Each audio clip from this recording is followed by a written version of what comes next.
तैमूर ने अगले 24 घंटों के लिए अपनी ज़रूरत की हर चीज़ अपनी माँ के बिस्तर के बगल में एक मेज़ पर रख दी और अपनी माँ के पास बैठ गया। जब उसकी माँ ने आंखें खोलीं, तो तैमूर ने अपनी माँ का हाथ अपने हाथों में लिया और उसके चेहरे को चूम लिया। उसकी माँ के होंठ हिले और तैमूर समझ गया कि उसकी माँ उसके लिए प्रार्थना कर रही है। उसने अपनी माँ के गाल पर हाथ रखा और अपनी माँ को समझाया कि माँ, कल से एक तूफान आ रहा है। अगले कई दिनों तक समुद्र में जाकर मछलियाँ पकड़ना संभव नहीं होगा। इसलिए मैं आज रात नहीं लौटूंगा, लेकिन मैं और मछलियाँ इकट्ठा करूंगा ताकि अगले कुछ दिनों तक आपकी दवा और भोजन में कमी न हो। जब तैमूर ने अपनी बात खत्म की तो अपनी माँ के चेहरे की मुस्कान और आँखों के गीले कोनों से उसे समझ आ गया कि उसकी माँ समझ गई है कि वह क्या कह रहा है। उसने अपनी माँ से कहा कि उसकी पड़ोसन चाची सातू उसके पास उसके बारे में खबर लेने आती रहेगी। मैं उसे बता दूंगा। उसने उसकी नाव ले ली और उसे समुद्र में डाल दिया।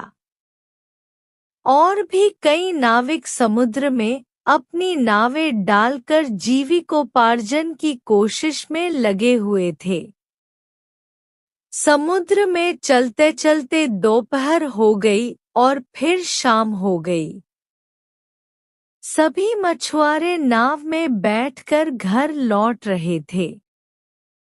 वह नाव में बैठकर सादा खाना भी खाता है और अपने पिता को भी याद करता है। कक्षा 8 की उनके पिता का निधन हो गया और माँ अचानक बीमार होने के कारण बिस्तर पर पड़ गईं। उसे यकीन था कि चाची सत्तू ने उसकी माँ को खाना खिलाया होगा। चाची सत्तू तो तैमूर की माँ की दोस्त थी, लेकिन अब उसकी बीमारी के बाद वह उसकी देखभाल करने वाली बन गई थी और उसके बाद वह अपनी माँ की हर तरह से देखभाल करती थी। खा रहा था, लेकिन वह मन ही मन प्रार्थना कर रहा था कि हे अल्लाह, मेरी मदद कर ताकि मैं अपनी माँ का इलाज कर सकूं और वह दर्द से मुक्त हो जाए। अभी कुछ ही देर हुई थी कि कोस्ट गार्ड ने सीटी बजाई और उसे जाने के लिए कहा, लेकिन काफी देर हो गई थी। लेकिन उसे पता था कि मैं भी घर जाऊंगा, कारोबार चौपट हो जाएगा और पैसे नहीं होंगे तो माँ की दवा कहाँ से होगी। इस विचार ने उसे हिम्मत दी और उसने नाव वापस समुद्र में डाल दी। रात के अंधेरे में चांद चमक रहा था, जिसकी किरणें समुद्र की लहरों पर खेल रही थी।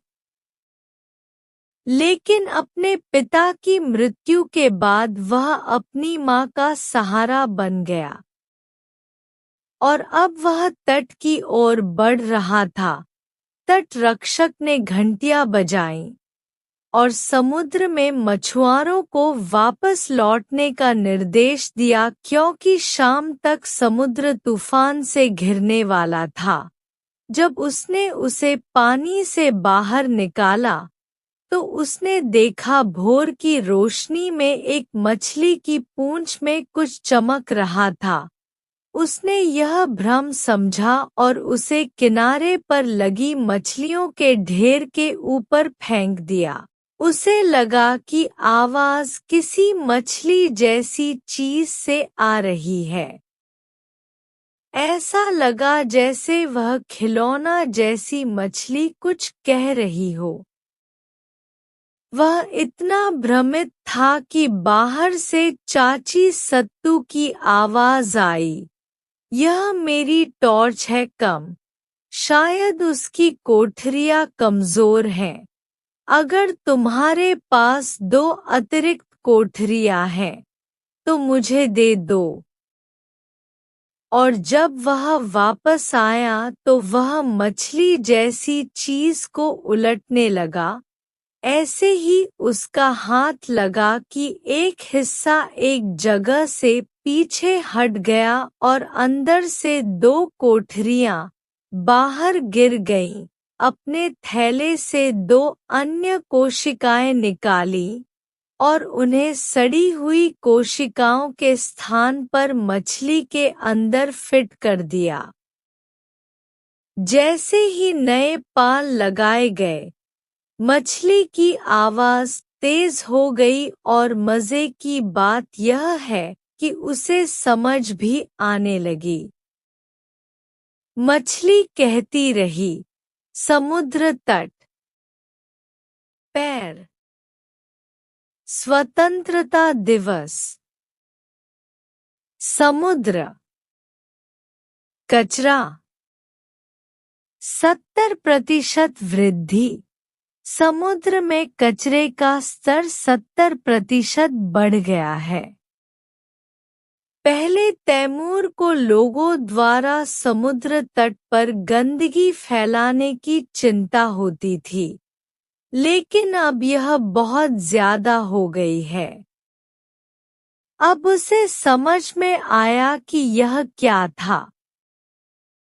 उसने एक बार शहर के बाजार में एक समुद्री रोबोट के बारे में सुना था जो समुद्र के नीचे से भी समाचार देता था।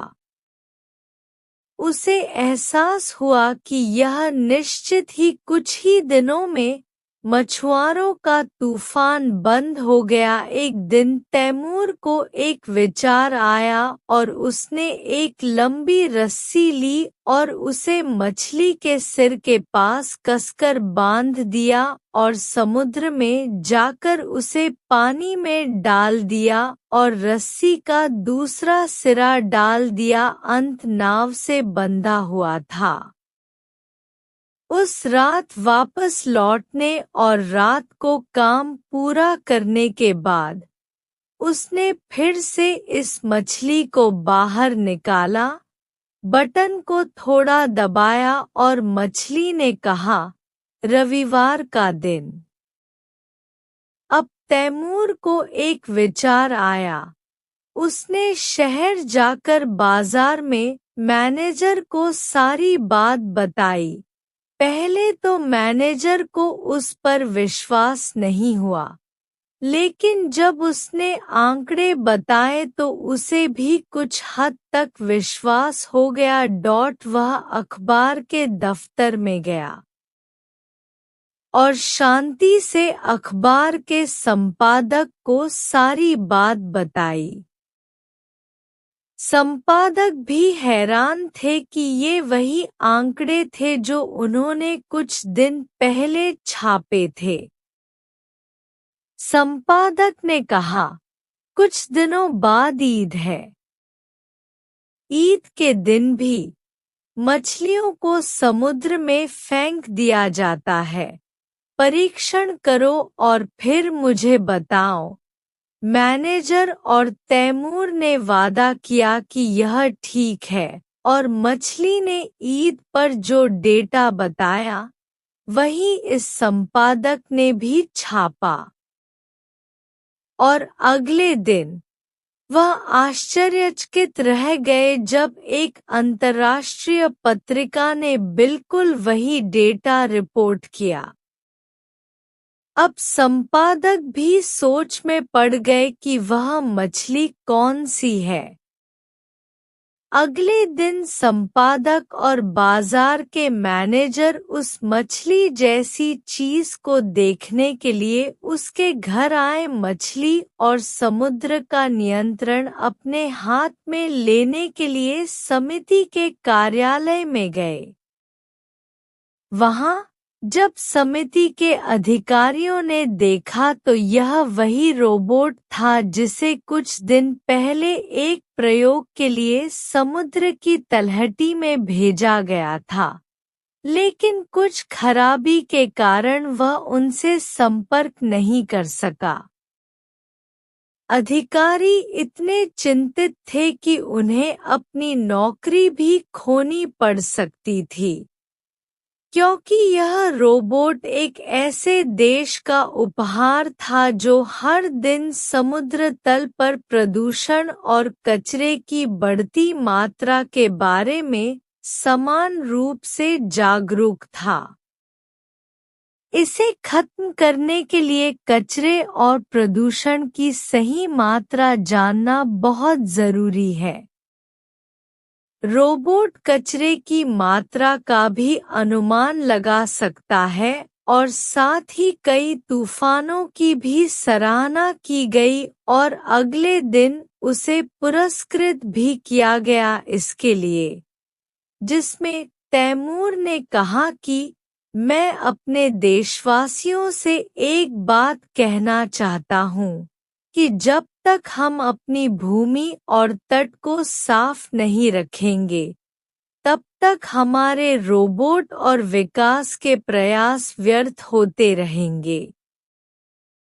विकसित देश भी हजारों मील दूर बैठकर रोबोट की मदद से मानव शरीर पर ऑपरेशन कर रहे हैं, और हम मित्र देशों से यह जरूरी तकनीक मांग रहे हैं।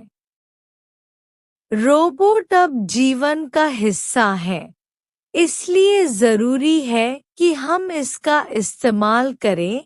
शिक्षा प्रौद्योगिकी, इसे बढ़ावा दें, या हम अन्य देशों से बहुत पीछे रह जाएंगे।